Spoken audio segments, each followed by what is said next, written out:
Bienvenue sur les oracles des Singa. Je vais vous présenter le tirage de la semaine du 25 avril au 29 avril. Alors, donc, l'énergie qui vous entoure cette semaine, nous allons la découvrir avec la première carte.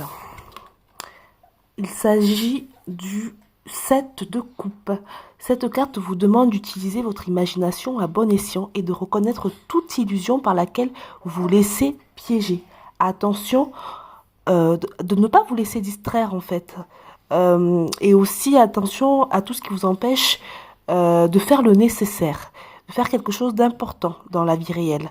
Ça peut être par exemple via les réseaux sociaux. Alors la deuxième carte, il s'agit des opportunités à saisir, le 9 de bâton.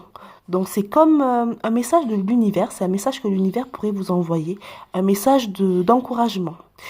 Donc à travers cette carte, le 9 de bâton, on peut voir quand même que le personnage principal tient les bâtons, met la main sur le front et a la tête retournée en arrière. Donc l'univers vous demande de ne pas abandonner. Cette carte révèle que vous êtes fatigué et frustré et que certaines problématiques reviennent dans votre vie subitement. Ce n'est pas si grave que ça. Vous pouvez les surmonter et tout ira mieux.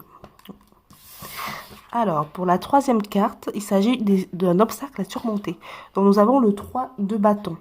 Élargissez vos horizons, créez votre propre chance. Cette carte vous demande d'être réactif. Si vous n'êtes pas proactif, donc la carte en fait du 3 de bâton vous demande d'être proactif, de passer à l'action. Donc c'est quand même en lien avec la première carte qui parlait d'illusion. Donc sortez de cette illusion pour vraiment trouver des solutions. Alors, comment aider d'autres personnes cette semaine? Nous allons le découvrir avec cette carte. Donc, nous avons le 9 de coupe. Cette carte est l'une des plus merveilleuses de tout le tarot. Elle représente la réalisation de vœux et de rêves. Vous êtes en train de réaliser, ou vous êtes sur le point de le faire, à condition quand même que vous sortez d'une certaine illusion. Vous êtes sur le point de le faire et vous avez la capacité d'atteindre vos objectifs cette semaine. Alors, pour la dernière carte, elle correspond à qu'est-ce qui changera dans votre vie cette semaine. Il vous appartient de mettre fin à un conflit. Donc, le 10 d'épée est une carte qui est assez difficile.